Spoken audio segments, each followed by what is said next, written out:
Welcome to the Darren Williams Perspective, and I'm your host, Darren Williams. The title of today's video is Know Your Rights, particularly when tyrants, authoritarians, and totalitarians are lurking in the dark. What I'm going to do is I'm going to focus on a few things, and particularly our rights as American citizens. I think those things are extremely important. I'll get into executive orders, and then I will talk about some of the governors, as well as mayors, that are taking measures, draconian measures, too far, and they're violating the U.S. Constitution. But what I want to start in doing is tackling this whole thing about knowing your rights. Ladies and gentlemen, Americans, it's important that we know our rights. It's important that we keep them close to our heart, to our breast, and we continuously fight for them. Sometimes we take those things for granted. We think, oh, rights are going to be around forever. Ladies and gentlemen, there are always someone who are looking to take our rights, looking to take our freedoms, looking to oppress us, looking to put us in bondage, whatever you want to consider it. It is the human condition. It is the human nature of man. It is the fallen nature of man to always want to control it. And there are some people who do always want to be controlled, but we are Americans. We are an exceptional people. We are an exceptional country, and our rights are something that is more sacred than, I would say, a person's social security number, a person's credit card number, their credit score, Lamborghini, house, whatever you want to consider. It is something that is precious because the rights that have been given to us have not been given to us by man. They've been given to us by God. We hold these truths to be self-evident that all men and women are endowed by their Creator with certain inalienable rights, life, liberty, and the pursuit of happiness. And ladies and gentlemen, we need to take that very seriously. We do. We need to study fervently, understanding what our rights are and continuously holding them close to us. So yeah, you can go on the internet, you can go to the library, and you can study what your rights are as long and all the day you want. But the point is that you got to do it. And I think the beginning steps of it is this. 5 books actually. One is the Bill of Rights. Ladies and gentlemen, this is an invaluable book. It maps out what our rights are as American citizens. There are 10 rights in here that we have. And those rights are very unique because the government does not have a right to trample on these Bill of Rights that we have. We're the only nation that created rights for the private citizens and not creating rights for the government. Now, granted, FDR, during his time, felt the need for pro-government and the government having their Bill of Rights, which basically meant that the government can do these certain things. And of course, the things that they wanted to do were oppressive and they were controlling and tyrannical to the people. Or let's put it this way, they would end up being that way. If you're looking at the Great Depression, the reason why the Great Depression happened and it took so long for us to get out of it is because FDR wanted to exert and usurp the Bill of Rights. The other book is the U.S. Constitution. Invaluable. Ladies and gentlemen, we need to read this and we need to study this. We need to commit this to memory. The U.S. Constitution. Not only does it spell out the rights, but it also gives us an understanding of how these things came about, how all these rights came about, and what they mean to us, and how invaluable they are. The other book is about our independence, not just as a nation, the Declaration of Independence, but also as an individual. America found her independence in the American Revolution. But the U.S. Constitution and the Bill of Rights, each citizen found their independence from tyrannical governments, whether they were foreign invaders or whether they're the American government. The other book, which is quite a book, and hopefully if you ever have some time, you should read it, The Federalist, which basically is somewhat of the framework of the other 3 books. It's a great material. The last book, which is probably the most essential book, which actually I would say all 4 of these books came about, is the Holy Bible. I know a lot of people don't believe in the Holy Bible, and there are many that do, and thank God for that. But if you read the Bible is the foundation for all these books to come about, and it is the foundation for America. It truly is. And so my point being is that these 5 books are very essential for American citizens, particularly American citizens, to understand their rights and to hold them dear and to constantly fight for them. We cannot let them slip away because there are people, and I'm going to explain who those people are, who are desiring to take those rights away. Ladies and gentlemen, during this corona scare, this coronavirus scare, you're having governors, mayors as well, and people that aren't even elected officials that work in a health department atmosphere that are attempting to usurp the U.S. Constitution. And they're doing it by executive orders. They're doing it by mandates. They're doing it by edicts. And ladies and gentlemen, let's get to the understanding of what an executive order is. An executive order is an ability for either a president or a governor to usurp the normal chain of command when it comes to laws, and that is Congress and the Senate. Executive orders are actually unconstitutional. They're not constitutional, but they are permitted when a certain agenda needs to be completed. But the interesting thing about this, and I think people need to understand this, and I think a lot of people don't understand this, and they're very fearful because of their ignorance of this. Executive orders cannot be imposed on private citizens, nor on private businesses. They can only be imposed or mandated towards government agencies, not private citizens. Now, of course, private citizens can be affected by executive orders, but whether it's the president or whether it's the governor cannot impose an executive order, a mandate, or an edict on a private citizen or a private business. The only way that's done is through the normal course of creating a law, which basically goes through Congress, then the Senate, and then the president signs it, and then it becomes a law. That's where you are bound to. All right? An executive order is a rule. It's not a law, it's a rule. And what we do is we follow laws. We don't necessarily have to follow rules, okay? But let me give you some examples of people who are attempting to use their powers in ill-gotten ways. Montana, a county in Montana, Valley County Health Department was actually trying to pass a mandate of people wearing government-issued pink armbands to be able to shop in certain stores. Government-issued pink armbands. Ladies and gentlemen, can anyone say Nazism? Can anyone say Jews being persecuted and being segregated and being labeled? This is a prime example. Fortunately enough, the people of Montana realized this and shot this down completely. Another story basically was in Greenville, Mississippi, and I said this on the previous video that I made, that the mayor of Greenville basically gave out $500 tickets, or asked law enforcement to give out $500 tickets to a congregation, a church congregation that gathered in the parking lot in their car to listen to an Easter service. Now, they weren't mauling around, mingling with each other outside of the car. They were sitting in their car. And the mayor decided to give them $500 tickets. So bad that the Department of Justice had to intervene in this and said that they believe that Greenville violated these people's right for religion, freedom of religion. Governor Gavin Newsom of California taking photos of people and then handcuffing people on the beach and giving them a $1,000 fine. I mean, this stuff is getting outrageous all through executive orders, but they cannot be imposed on private citizens. And then you have, this lady she's out of control. The governor of Michigan, Whitmer, Gretchen Whitmer. Basically what she did is that she banned all gatherings anywhere, any reason, any size, including people's private homes.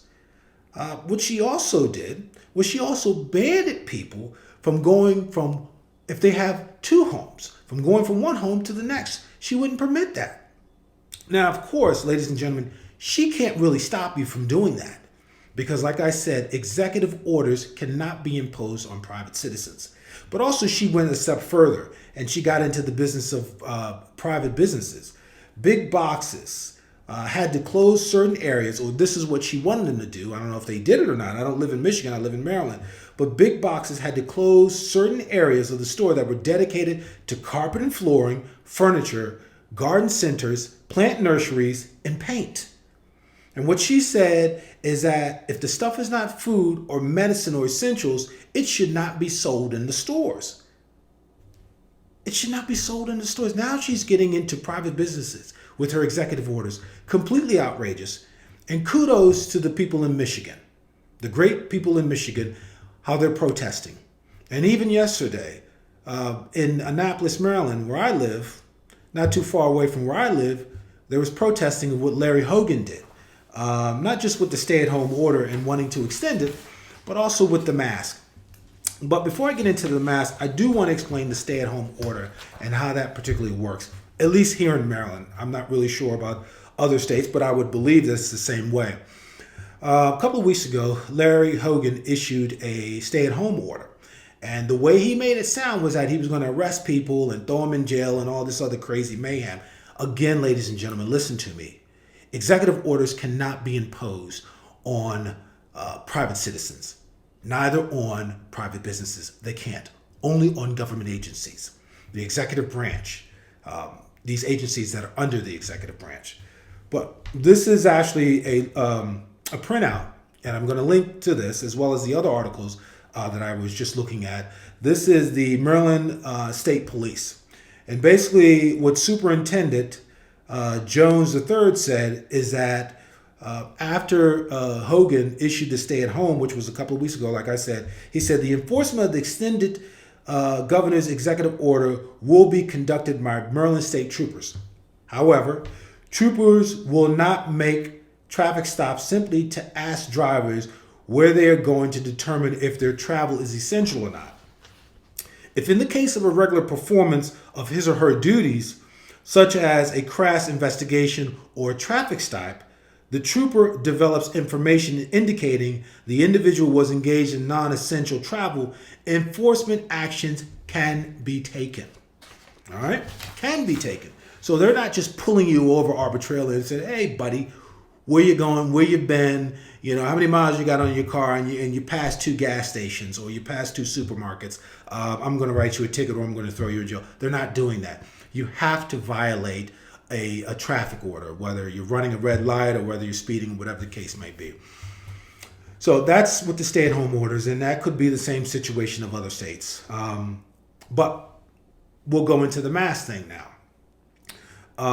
This past weekend, or week I should say, Larry Hogan mandated wearing masks to people in Maryland, saying that if you're going to be in a public facility, if you're going to be in a big box store, if you're going to be around the public, you have to wear a mask. Again, executive orders cannot be applied and mandated to private citizens. The interesting thing is, if you listen to Larry Hogan's decree or edict or whatever you want to call it, executive order, he never outlined any penalty, because he can't issue a penalty for that, ladies and gentlemen. He can't force you to wear a mask. And the other thing is this, he can't force businesses to make you wear a mask. Now, what Larry Hogan is doing, very slick and very sly, is that he is leaving it up to the businesses to police people out of fear, not only for the virus, which really, to be honest with you, less than 300 men, well, no, I go back, about less than 450 people have died of the coronavirus in Maryland. I'm not minimizing their life, but ladies and gentlemen, there's 10 million people in Maryland, 10 million, and 450 people have died of the coronavirus. There are a lot more people who've died of the common flu this year than the coronavirus. But anyways, what he is doing is, through his scare tactics, he is hopefully commissioning store owners or whatever you call it, clerks or people that work there, to say that if you don't enter in without a mask, you can't shop here. And that, ladies and gentlemen, is a violation of your First Amendment, your constitutional right. It is. Granted, they are private businesses, but like I said, executive orders cannot apply to private citizens. I'll give you a great example of that. Cuomo, the governor of New York, attempted to do the same thing, and there was a huge outcry. So what he did, he restated what he said. And he says that his edict is considered a mandate for everyone. Considered a mandate, considered an absolute mandate. But there's no legal repercussion for it. He's not going to arrest you. He's not going to have the police arrest you or give you a ticket or whatever the case may be. He's just strongly suggesting that if you get on public transportation, that you put on a mask. Now, what he said is that we can't police everybody in trying to get them to wear a mask, but we're hoping that people do wear a mask out of safety. All right? Now, that's what he said. And he changed his views when people started to buck against what he said. This is my thing also with Larry Hogan. Getting back to Larry Hogan, my governor. He's a Republican. And ladies and gentlemen, I voted for him twice. I thought he was a conservative. I thought he was a real conservative. But what he has done, he has joined leagues with three radical Democrat governors. Cuomo of New York, Murphy of New Jersey. Murphy is actually the one who stated that when he was considering or drumming up the stay-at-home order, he didn't think anything about the Bill of Rights. The Bill of Rights wasn't even important to him. One of the most sacred documents of the United States.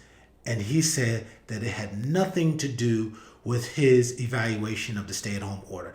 He said that the science and the data were the things that drove him to do the stay-at-home order. Ladies, I'm going through this again about the science and the data. It's total bunk. It is. When you go from 2.2 million people dying in America all the way dropping down to now 60,000 people, and they're actually going less than 60,000 people, they're saying that's going to die from this coronavirus, then you know the data and the science is completely and utterly wrong. And it should not be listened to at this point. It should have never been listened to. The country should have never been closed down. It should have never been closed down. Ladies and gentlemen, and like I said, I'm not minimizing the lives that have passed away from the coronavirus. They said it's about 30,000 people who've died of the coronavirus in the United States. Ladies and gentlemen, the past 2 years, there's been about 60 to 80,000 people that have died of the common flu in the United States, and no one has closed down even a Puerto Rican bodega for this. No one has. And nothing against Puerto Rican bodegas. I love Puerto Rican bodegas. Anyways, my point being is that we're not closing down for the common flu. This is not a health issue. This is a political issue. That's what it is. Also, 800,000 people in 2018 were hospitalized. Over 800,000 people. And no one talked about, oh, well, we got to do a stay-at-home order in order for us to bend or break the curve or slant the curve or whatever you want to call the curve. No one said anything like that. This is a political nut job in order to get Donald Trump out of office. And it's not working. And the American people are realizing this. I would believe that even Democrats, staunch Democrats, private citizens are starting to realize this, and this is absolutely crazy. And I'm hoping you guys are realizing how crazy this is and that it needs to stop.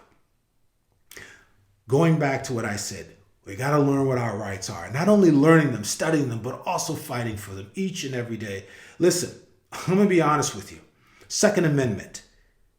If you are able to buy a firearm, not just to protect yourself, but because it's in the Second Amendment, it's in the U.S. Constitution, I would promote that you buy a firearm because it is your right.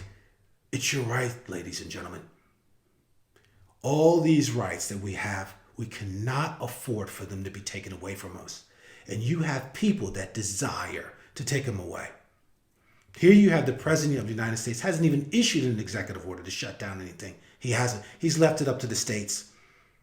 He's not a tyrant. He's not a totalitarian. He's not an authoritarian. He's allowing the states to make the judgment call. And these Democrats, these liberals, these radical liberals who are governors, they are making a mess of this. I want to give a shout out to DeSantis of Florida for opening back up Florida. Even Texas is considering opening up now. And Maryland and all the rest of the states need to open up. We need to get the United States back on its feet. We need to get each and every state back on its feet. And we need to get people back to work. Over 20 million people have lost their jobs. Ladies and gentlemen, you can't compare 30,000 people, 30,000 deaths, and I don't believe it's really 30,000 deaths of people with the coronavirus, but you can't even compare that to 20 million people who have lost their job. You can't. You can't. So my point is this. Learn your rights, study them, keep them close to your heart. Close. and fight for them continuously. This is the Darren Williams Perspective, and I'm your host, Darren Williams. And if you like what you heard, please subscribe. Thank you very much, and God bless.